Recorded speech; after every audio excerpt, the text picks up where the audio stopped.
Hello, it's Michael Orange here, back at you with another exciting episode into the thrilling adventures of how I build a Telecaster style guitar. Today, we're going to continue on working on the neck, and first thing we'll do is add the fretboard.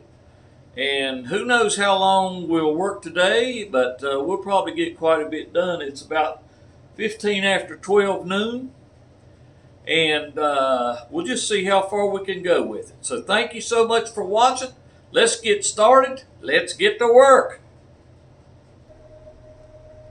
So the last thing I do before I glue on the fretboard is I will check and make sure that I have absolute easy access and the Allen wrench engages the truss rod adjustment. And then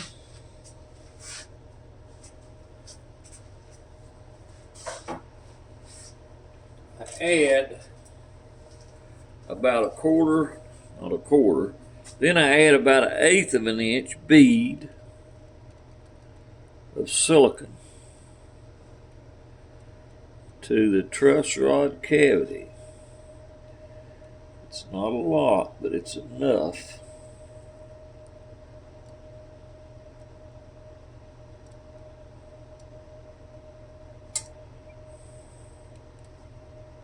Even though the truss rod is wrapped in a vinyl covering, this will surround it and eliminate any possibility, even though it's a very tight fit in there. This will eliminate any possibility of any movement, any rattle, any problem whatsoever with that truss rod. And we've already tested them. You saw me put one in the vise there. Tested both of them, make sure they work.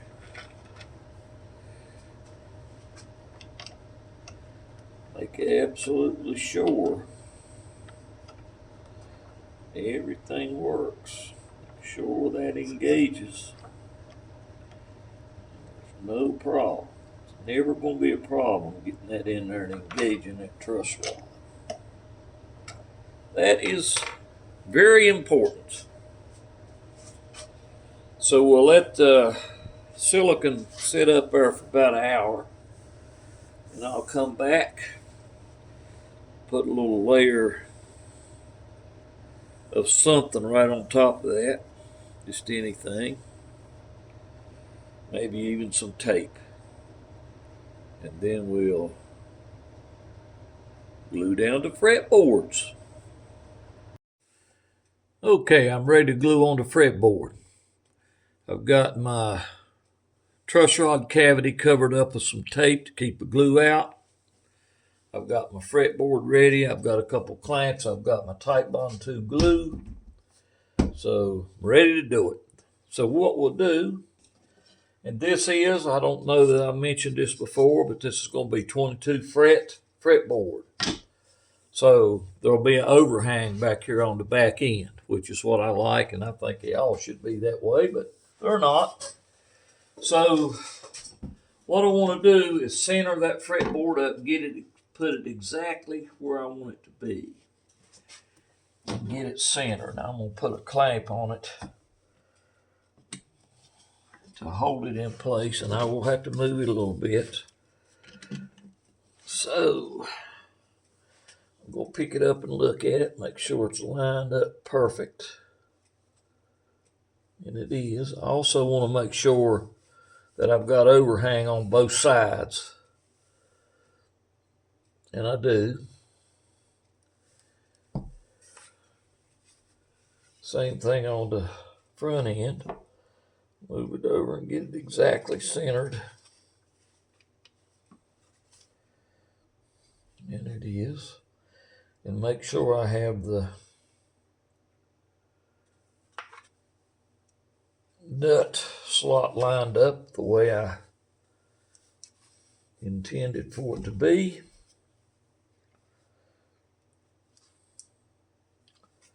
So everything was looking good.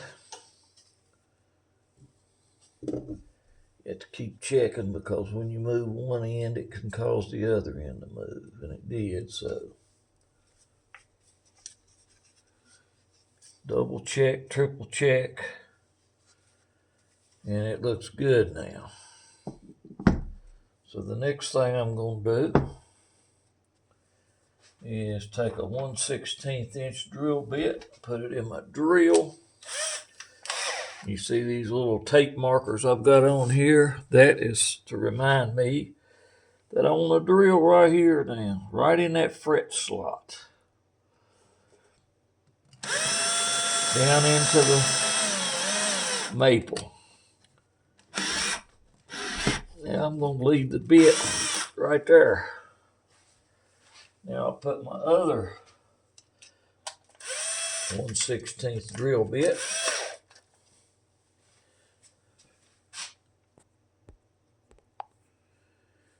My other 1/16 drill bit right here where I've got this other piece of tape. Right in the fret slot. Go down in the neck about a 1/4 inch and then leave that one there. Okay, now what I've done, I've indexed that fretboard where I want it to be. So I can take the clamps off. It's not going to move now. And I'm going to look at it and make sure it's still on center. And everything is like it's supposed to be, and it is. Very important. So now, what I can do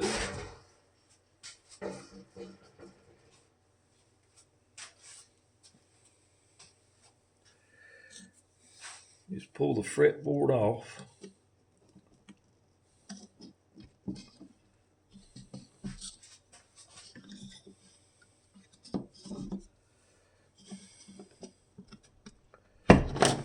Be very careful not break the drill bits. So I've got my little hole right here and my little hole right here. That's on the 2nd and the 18th fret. And they're diagonal from each other. So what I do, pull that back out just a little bit.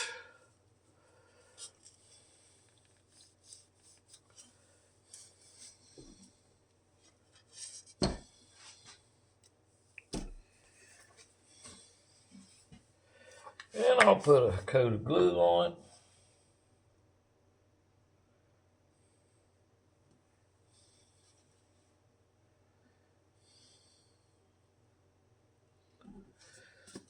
And I'll use my finger again. Remember, I'm not afraid of glue.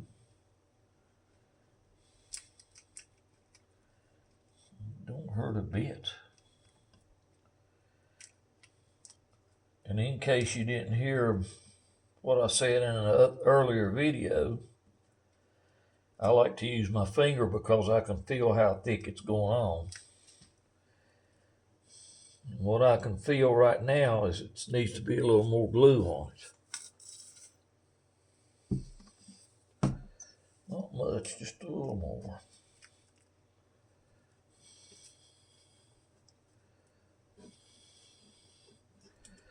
So I coat it real good.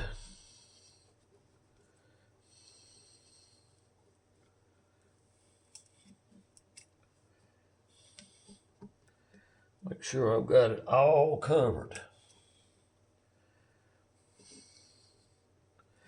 And now I'm going to do the same thing to the fretboard.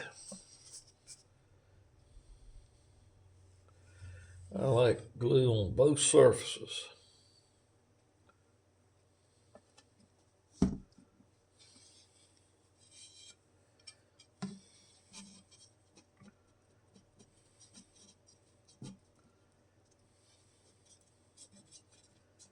We don't want to skimp on glue.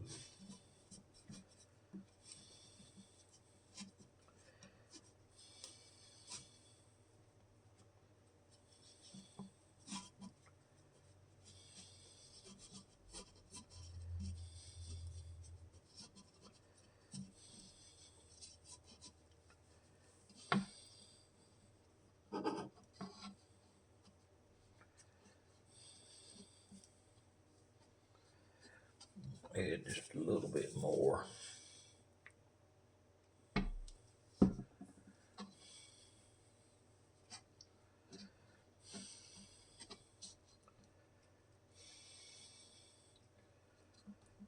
We'd rather have a little too much than not enough, wouldn't we?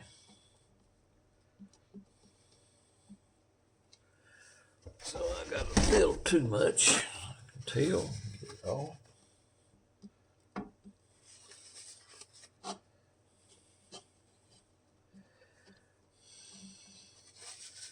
Okay, now that we've got both sides coated, I'm going to push my drill bits back through just a little.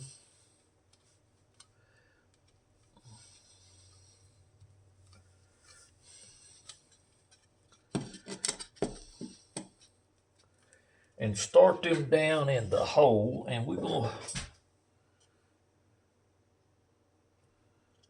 start them down in the hole where they were.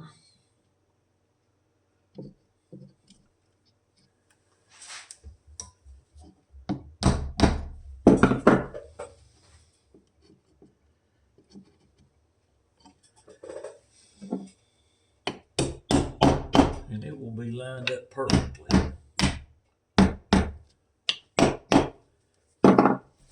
It will be lined up just like it was before. And it can't move around when we clamp it. Isn't that nice? So now I will add my clamping caul, and that is why I put the tape on there to remind me where I had these slotted out to cut. Now, what I do is I put a lot of clamps. I do not want to skimp on clamps either, so I've got lots of clamps. And I have seen people do this, and I'm not worried. I got the clamping caul to keep from damaging the top of the fretboard, but I'm not too worried about the bottom right now because I don't have a caul down there because I don't need it. And why don't I need it? Because all that's going to get grinded down and cut off. So I'll get a clamp on each end right up close to the ends.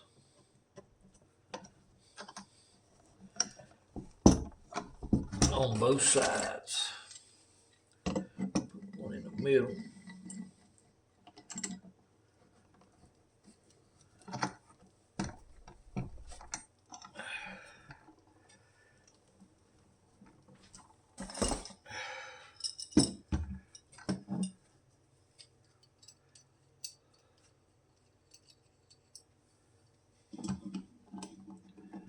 Keep these clamps on the shelf right underneath my workbench because I use them all the time. So I like to keep them close by.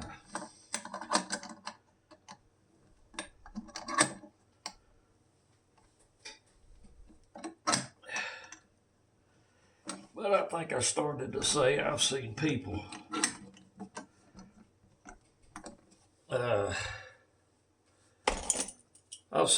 do videos and clamp a fretboard on, and then when they get done, they got big gaps along the bottom of it, along where it meets the base of the neck. That's not good.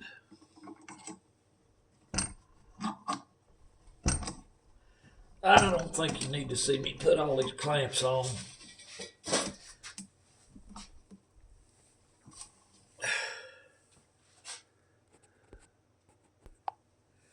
And one thing I'll mention, I do get these pins out.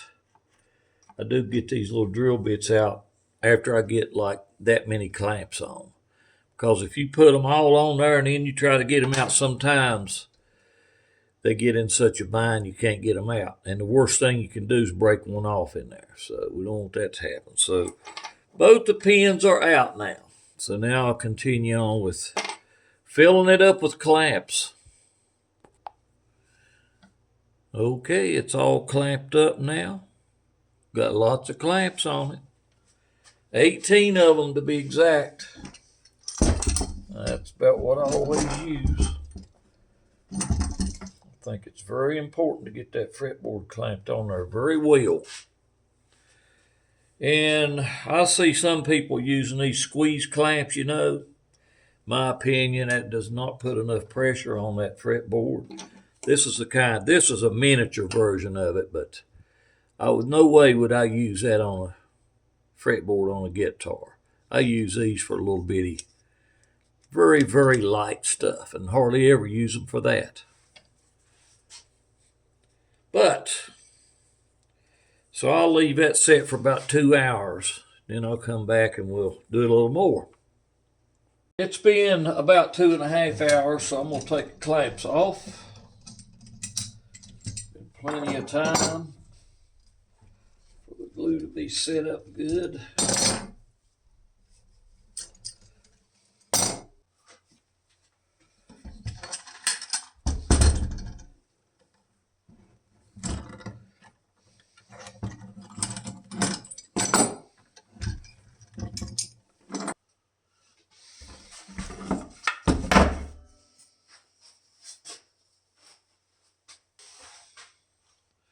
So what I'll do now is trim off the excess, the overhang. So I'll take it to the router for the final cleanup, but always get all we can with something other than a router, something that don't make a lot of dust. So I'll trim all I can off with this saw because it don't make so much dust as a router, and I'll get it cut down as close as I can with this little fine saw, and then I'll take it to the router.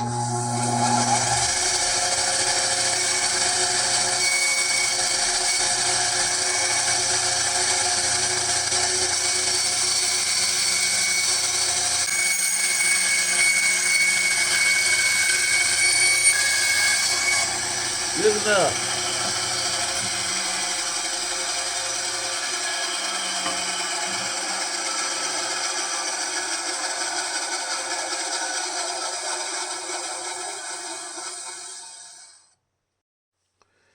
All right, after taking a run through the router and a little light sand, and look at the design beauty in that edge of that fretboard. Look at that wingay. Isn't that nice? That is very nice. I love it. That's what I like about wood. Looking really good. Very nice. Very nice.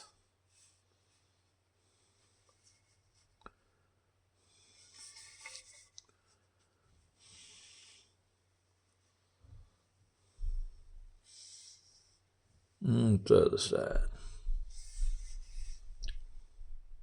Looking nice. I like it.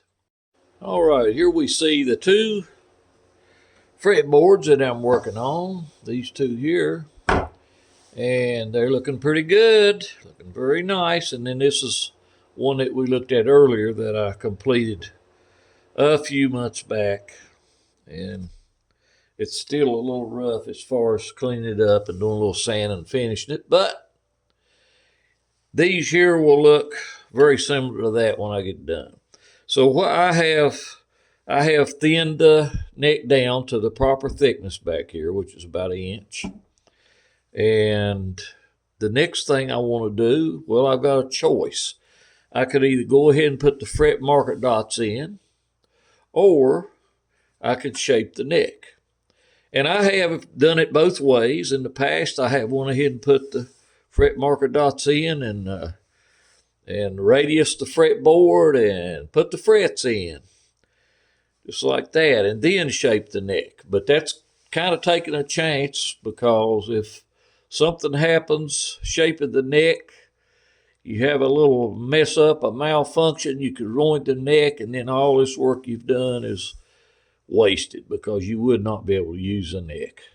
So what I'm going to do is go ahead and shape the neck first this time, And then after I get it shaped, then I'll put the fret dots in, radius of fretboard, and then put the frets in. Once I get all that done, it'll be very well on the way to being finished. So what I have done here is roughly marked back here on the back where the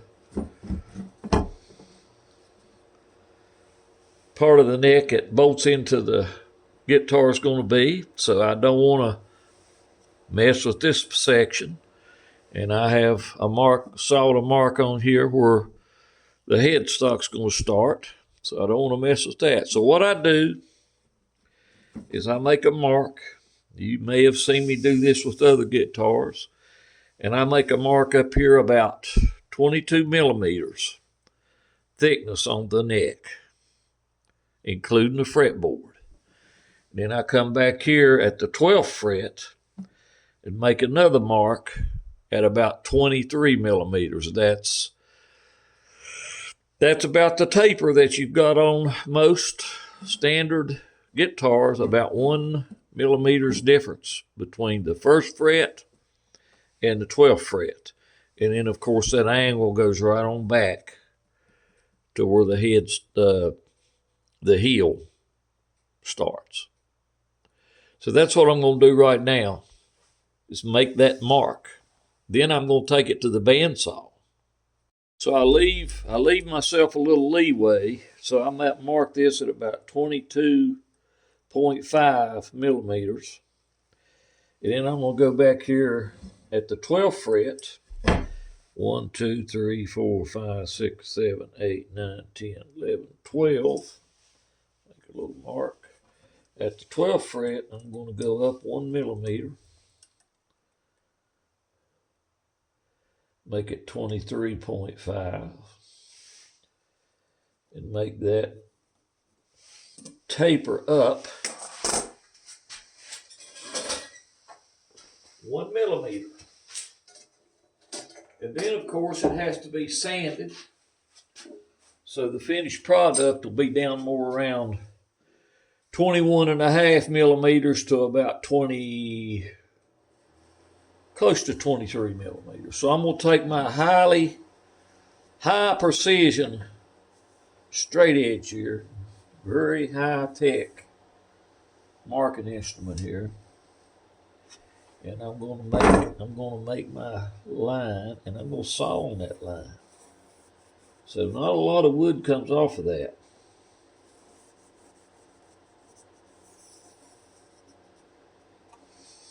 And then after I get that profile down, then I'll start shaping the neck.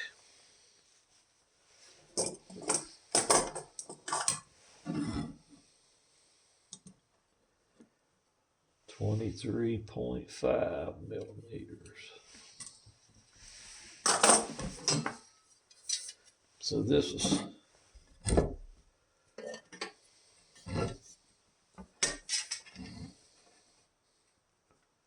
roughly the finished profile of the neck.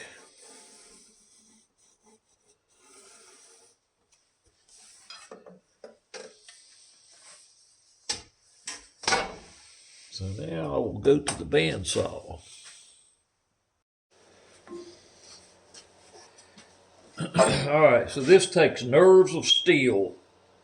Anything can go wrong here, but we hope it don't. And I'm going to also make a little mark right here, so I know right here, I know I need to start angling that up. Can you see that? Yep. So I want to gently angle up right there. I'll do the same thing on this one. Just to remind me to not keep going with that.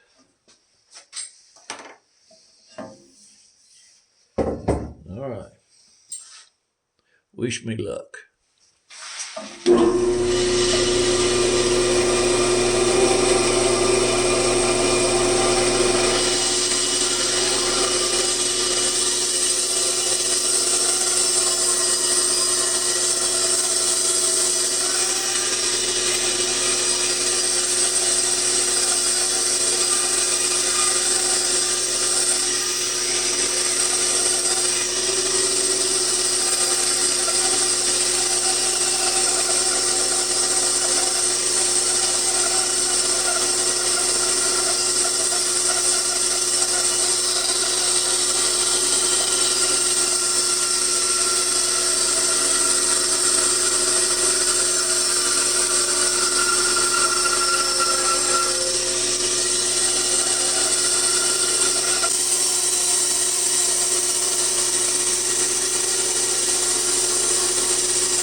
so that worked out okay. We got the correct profile now, side profile on that neck. So we got this profile right. We got this profile right. We'll be cut down a little bit, smoothed up. And then comes the actual shaping. And by the way, I did put a finer blade on the bandsaw, mainly because the other one broke. So, yeah, you might have noticed that was a much finer blade, cut a much finer cut. All right, here goes neck number 2. Same deal.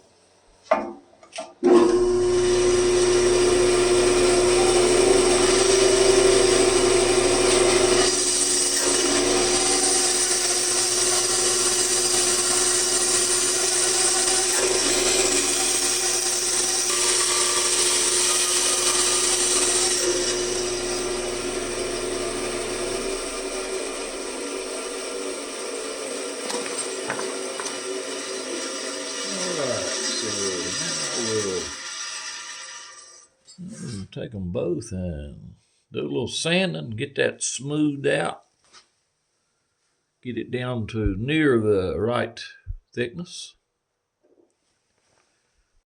So I've got the bottom of the neck all smoothed out on the belt sander. You saw me rough it out on the bandsaw. I just took it to the belt sander and got it nice and smooth and even. And got rid of all the saw marks. So now I need some center lines back on the neck. So I'll use my centering ruler, make a mark on the back end.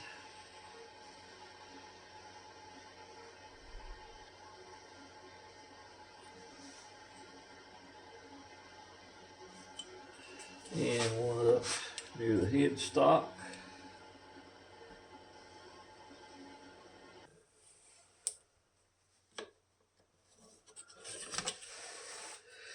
All right, now that I've got the center line on them, I'm going to make some more marks. I'm going to go out about 1/8 of an inch on either side of that line.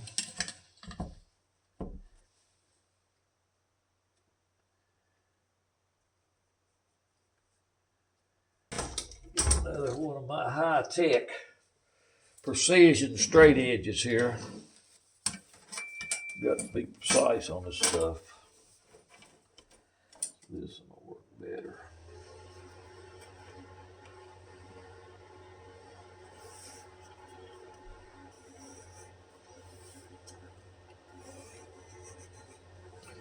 So these are just going to be guidelines when I go to shaping the contour of the neck, which is will be coming up pretty soon.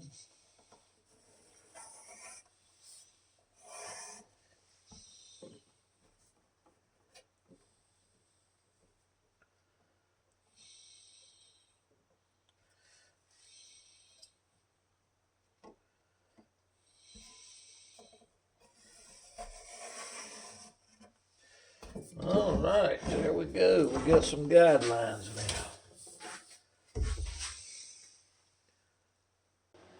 Okay, that's going to do it for part 5.